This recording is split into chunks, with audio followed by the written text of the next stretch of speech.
নমস্কাৰ মই পৰেশ মালাকাৰে প্ৰাসংগিক প্ৰশ্নলৈ আপোনালোকক আদৰণি জনাইছোঁ। আপোনালোকে সকলোৱে জানে যে অলপতে যে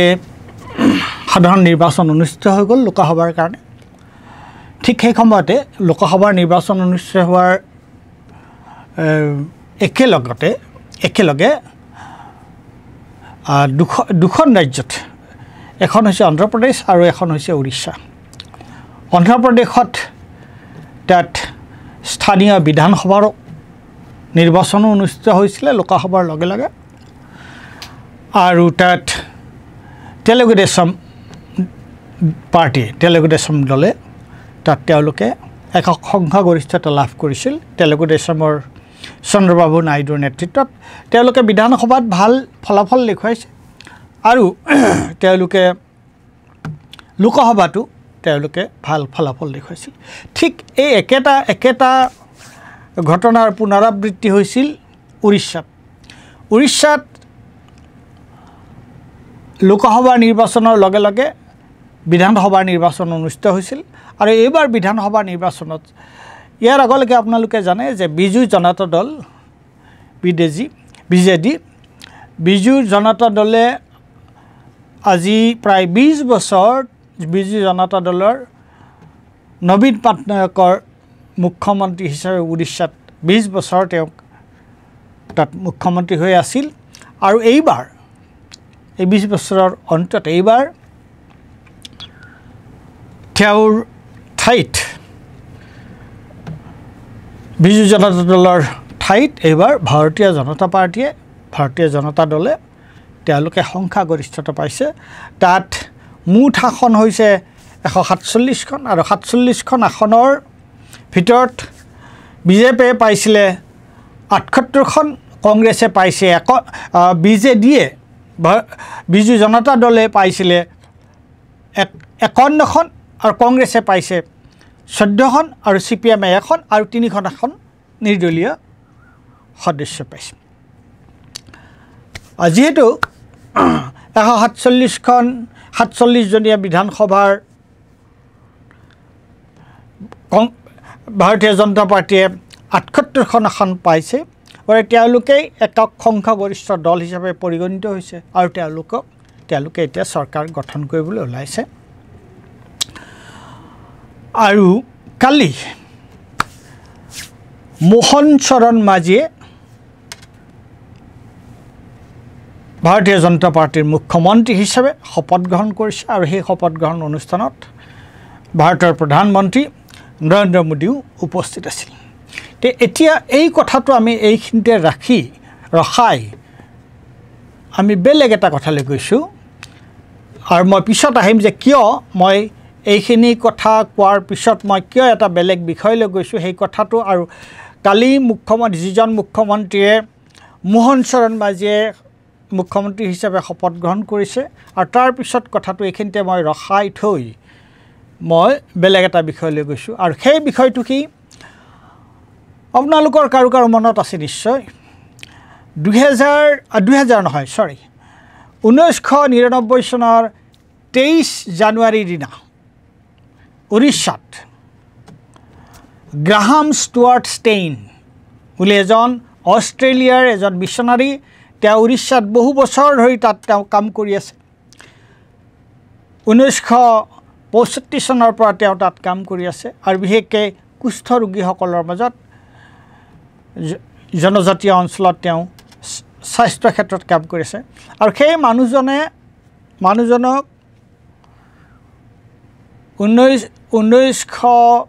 1999 চনৰ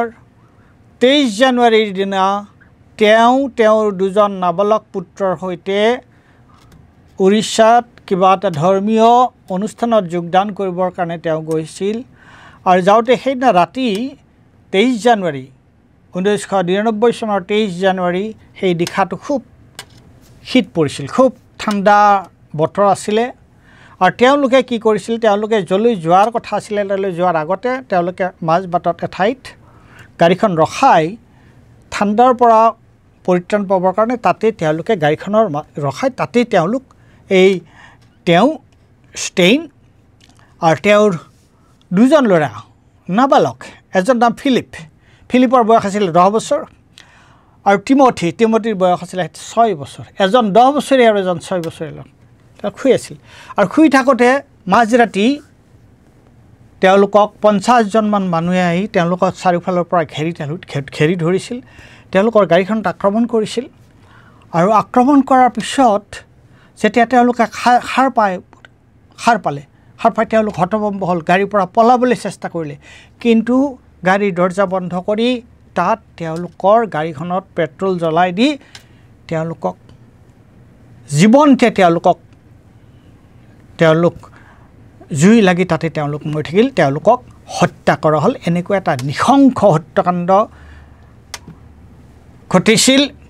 1999 চনৰ 23 জানুৱাৰীৰ দিনা উৰিষ্যাৰ এটা জনজাতীয় অঞ্চলত আৰু এই হত্যাকাণ্ডটোৰ নেতৃত্ব কোনে দিছিল এই হত্যাকাণ্ডৰ নেতৃত্বত আছিল বজৰং দলৰ নেতা দাৰা সিং তেওঁলোকৰ কিয় হত্যা কৰিছিলে তেওঁলোকে অভিযোগ আনিছিলে যে গ্ৰাহাম ষ্টেইনে মানুহক মাজত তেওঁলোকক স্বাস্থ্য সেৱা দিয়াৰ অজুহাতত তেওঁ হেনো মানুহ ধৰ্মান্তৰিত কৰিছিল জনজাতীয় মানুহক খ্ৰীষ্টান ধৰ্মত দীক্ষিত কৰিছিল এইটো আছিল তেওঁলোকৰ অভিযোগ এই ঘটনাটো যেতিয়া ঘটিল তেতিয়া 1999 চন তেতিয়া ভাৰতৰ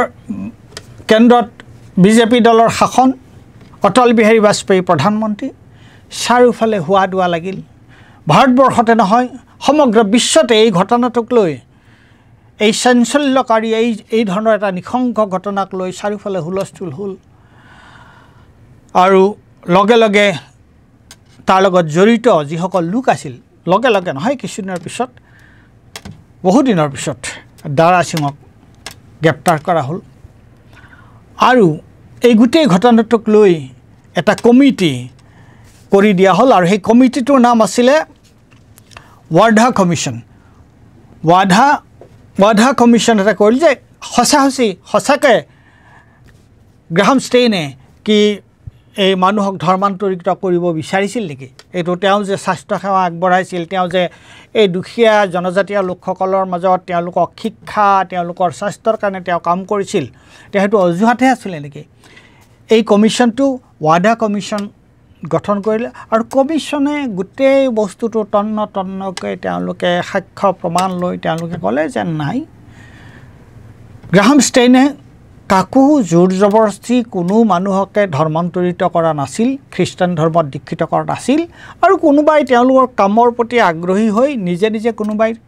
যদি খ্ৰীষ্টান ধৰ্ম গ্ৰহণ কৰিছিলে সেইটো এটা বেলেগ কথা আৰু ভাৰতবৰ্ষত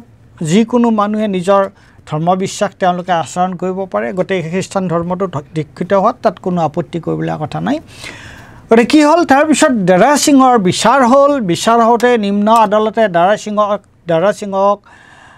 তেওঁক মৃত্যুদণ্ড বিহিলে তাৰপিছত মৃত্যুদণ্ডৰ এই যে নিম্ন আদালতৰ যিটো ৰায় তাৰ বিৰুদ্ধে উৰিষ্যা উচ্চ ন্যায়ালয়ত আকৌ কেছ চলিল উৰিষ্যা উচ্চ ন্যায়ালয়ে মৃত্যুদণ্ডৰ সলনি তেওঁক যাৱজ্জীৱন কাৰাদণ্ড দিলে আৰু তাৰপিছত সেই কেছটো গৈ পালে সুপ্ৰিম কোৰ্ট আৰু সুপ্ৰিম কোৰ্টতো মৃত্যুদণ্ডৰ সলনি তেওঁলোকেও যাৱজ্জীৱন কাৰাদণ্ডৰ কথাটোৱে বাহাল ৰাখিলে আৰু সেই সময়ত ৱাধা কমিশ্যনৰ সময়ত তেতিয়া গ্ৰাহাম গ্ৰীণৰ ঘৈণীয়েক তেওঁৰ নাম আছিলে গ্লেডিছ ষ্টেইনে ৱাধা কমিশ্যনৰ ওচৰত তেওঁ এটা এফিডেভিট এখন দিছিলে আৰু এই এফিডেভিটত তেওঁ কি কৈছিল আপোনালোকে শুনক তেওঁ কৈছে দে The Lord God is always with me to guide me and to help me try to accomplish the work of Graham. But I sometimes wonder why Graham was killed and what also made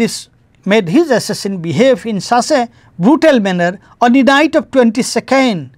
and 23rd of January 1999. তেওঁ কৈছে যে Graham ষ্টেইনে যি কাম কৰিছিলে উৰিষ্যাৰ আদিবাসী অঞ্চলত জনজাতীয় অঞ্চলত যি কাম কৰিছিল মই তেওঁৰ কাম এতিয়াও সেই কাম অক্ষুণ্ণ ৰাখিব বিচাৰিছোঁ মই কৰিব বিচাৰিছোঁ কিন্তু মই মাজে মাজে আচৰিত হওঁ যে কি কাৰণে গ্ৰাহাম ষ্টেইনক সেই নিশা সেই অমানিশা গ্ৰাহাম ষ্টেইনক কিয় এনেকৈ হত্যা কৰা হ'ল কি কাৰণে তেওঁক হত্যা কৰা হ'ল কিন্তু তাৰ পিছত তেওঁ কি কৈছে It is far from my mind to punish the persons who were responsible for the death of my husband Graham and my 2 children. It is far from my mind to punish the persons. তেওঁ কি কৈছে তেওঁ কৈছে যিসকল মানুহে Graham ষ্টেইনক আৰু তেওঁৰ এই নাবালক পুত্ৰ 10 বছৰ আৰু 6 বছৰৰ নাবালক পুত্ৰজনক গাড়ীখনৰ ভিতৰত গাড়ীখন জুই লগাই দি হত্যা কৰিলে তেওঁলোকৰ শাস্তি তেওঁলোকৰ প্ৰতিশোধ ল'ব নিবিচাৰে তেওঁ কেৱল এইটোহে ক'ব বিচাৰে যে মই এইটোৱে বিচাৰোঁ যে তেওঁলোক যাতে husband and my 2 children but it is my desire and hope that they would repent and be reformed তেওঁ কি কৈছে যে তেওঁলোকে নিজৰ এই যিটো এটা এনেকুৱা এটা যখন এনেকুৱা যে এটা গহৰিত কাম কৰিলে সেই কামটো তেওঁলোকৰ যে ভুল হৈছিল সেই কথাটো তেওঁলোকে স্বীকাৰ কৰিব আৰু তেওঁলোকে নিজকে সংস্কাৰ কৰিব এইটো ভুলটো মানি লয় কি কাৰণে মই এই কথাটো উল্লেখ কৰিছোঁ এই যে মোহন চৰণ মাঝি কালি উৰিষ্যাৰ মুখ্যমন্ত্ৰী হিচাপে শপত গ্ৰহণ কৰিছে আৰু তাৰ লগত এই ঘটনাটোৰ কি সম্পৰ্ক আছে এই ঘটনাটোৰ এটা সম্পৰ্ক আছে এই মোহন চৰণ মাঝিয়ে 2022 চনত গ্ৰাহাম গ্ৰীণৰ হত্যাৰ লগত জড়িত গ্ৰাহাম গ্ৰীণক এনে নিশংসভাৱে হত্যা কৰা দাৰা সিং বজৰং দলৰ নেতা দাৰা সিঙৰ মুক্তিৰ কাৰণে তেওঁ এটা গণ অভিযান এটা চলাইছিল 2022 চনত এতিয়া কথাটো হ'ল কি প্ৰশ্নটো হ'ল যে যিজন দাৰা সিং যিজন ব্যক্তিয়ে বজৰং দলৰ যিজন ব্যক্তিয়ে এনেকুৱা এটা জঘন্য কাম কৰিছিল যিটো কামক ভাৰতবৰ্ষতে নহয় দল মত নিৰ্বিশেষে ভাৰতবৰ্ষৰ সকলো মানুহে গৰিহণা দিছিল বিশ্বত এই ঘটনাটোৱে এটা তুলপাৰ লগাইছিল আৰু তেনেকুৱা এটা জঘন্য ঘটনাৰ লগত যিজন ব্যক্তি জড়িত আছিল দাৰা সিং সেই দাৰা সিঙৰ এই যে যাৱজ্জীৱন কাৰাদণ্ড হৈছে তেওঁ যে জেলত আছে তেওঁৰ মুক্তি দাবী কৰি মোহন চৰণ মাঝিয়ে 2022 চনত এটা গণ অভিযানৰ নেতৃত্ব দিছিল এতিয়া কথাটো আপোনালোকে বুজি পাইছে এটা প্ৰশ্নটো হৈছে কি যে আমি এনেকুৱা এটা জঘন্য কামক সমৰ্থন কৰিম নে বাৰু ঠাণ্ডাত গাড়ীৰ ভিতৰত শুই থকা 3জন মানুহক তেওঁলোকৰ প্ৰতি এনেকুৱা ঘৃণা মনোভাৱ লৈ ফুলভাৱে তেওঁলোকক এটা অভিযোগ আনি তেওঁলোকৰ বিৰুদ্ধে তেওঁলোকক গাড়ীখন জ্বলাই দি তেওঁলোকক হত্যা কৰা হ'ল আৰু যিজন ব্যক্তিয়ে এই যিটো নিশংস হত্যাকাণ্ড কৰিছিল এই নিশংস হত্যাকাণ্ডটো লগত যিজন ব্যক্তি জড়িত আছিল যিজন ব্যক্তিৰ নেতৃত্বত এই ঘটনাটো ঘটিছিল সেইজন আছিল দাৰা সিং আৰু সেই দাৰা সিঙৰ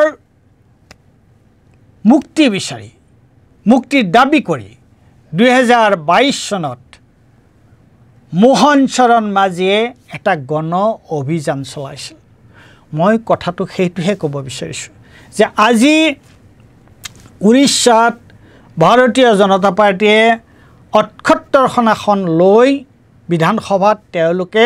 চৰকাৰ গঠন কৰিলে ইতিমধ্যে কিন্তু যিখন সমাজত এই ধৰণৰ য'ত এনেকুৱা ধৰণৰ এটা হত্যাকাণ্ড ঘটিছিল আৰু সেই হত্যাকাণ্ডৰ লগত জড়িত যিজন মেইন অপৰাধী সেই অপৰাধীজনক মুক্তি বিচাৰি মোহন চৰণ মাঝীয়ে এটা গণ অভিযান চলাইছিল আৰু সেই মোহন চৰণ মাঝী আজি উৰিষ্যাৰ মুখ্যমন্ত্ৰী হিচাপে কালি তেওঁ শপত গ্ৰহণ কৰিছে আৰু সেই শপত গ্ৰহণ অনুষ্ঠানত ভাৰতৰ প্ৰধানমন্ত্ৰী নৰেন্দ্ৰ মোদী ডাঙৰীয়াও উপস্থিত আছে এটা মোৰ প্ৰশ্নটো হ'ল উৰিষ্যাৰ জনসাধাৰণে উৰিষ্যাৰ মানুহে এটোতো আমি মানি ল'ব লাগিব যে এটা sizeable section of the people এটা বৃহৎ জনসংখ্যাৰ এটা বৃহৎ অংশই ভাৰতীয় জনতা পাৰ্টিক ভোট দিছে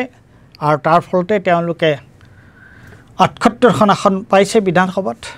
আৰু লোকসভাতো তেওঁলোকৰ খুব ভাল ফল দেখুৱাইছে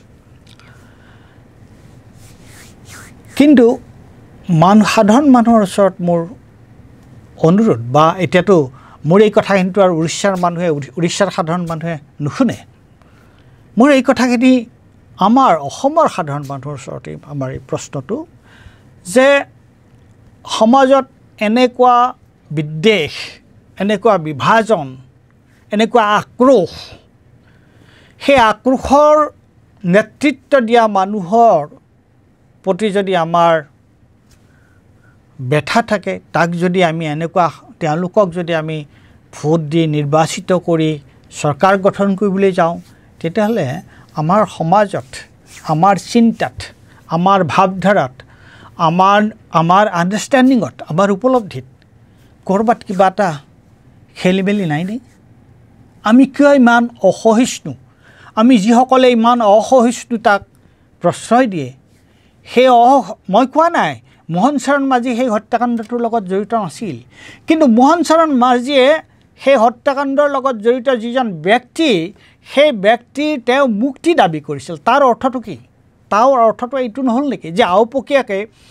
দাৰা সিঙে যি হত্যাকাণ্ডৰ লগত জড়িত আছিল যিটো হত্যাকাণ্ডৰ নেতৃত্ব দিছিল নিশংস হত্যাকাণ্ডৰ নেতৃত্ব দিছিল সেই হত্যাকাণ্ডক প্ৰতি মোহন চৰণ মাঝীও পৰোক্ষভাৱে আওপকীয়াকৈ তেওঁ এইটো দাৰা সিঙৰ এই হত্যাকাণ্ডত সেই মানুহ এই গ্ৰাহাম ষ্টেইন আৰু তেওঁৰ সেই দুই নাবালক পুত্ৰক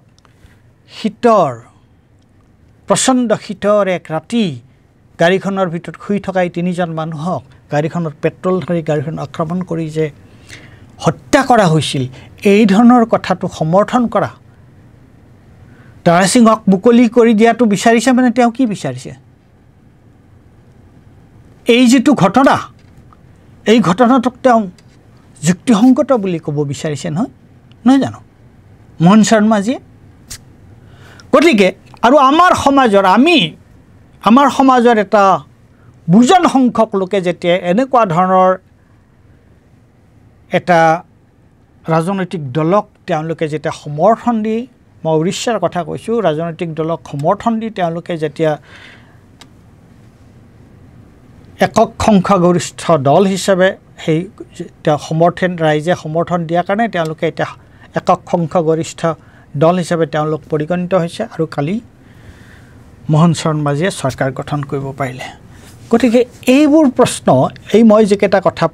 মই যিটো ঘটনা উত্থাপন কৰিলোঁ যিকেইটা প্ৰশ্ন আপোনালোকৰ আগত দাঙি ধৰিছোঁ এইবোৰ আমি ভাবিবলগীয়া কথা হয়নে নহয় এইবোৰ গুৰুত্বপূৰ্ণ প্ৰশ্ন হয়নে নহয় আপোনালোকে চিন্তা কৰিব ধন্যবাদ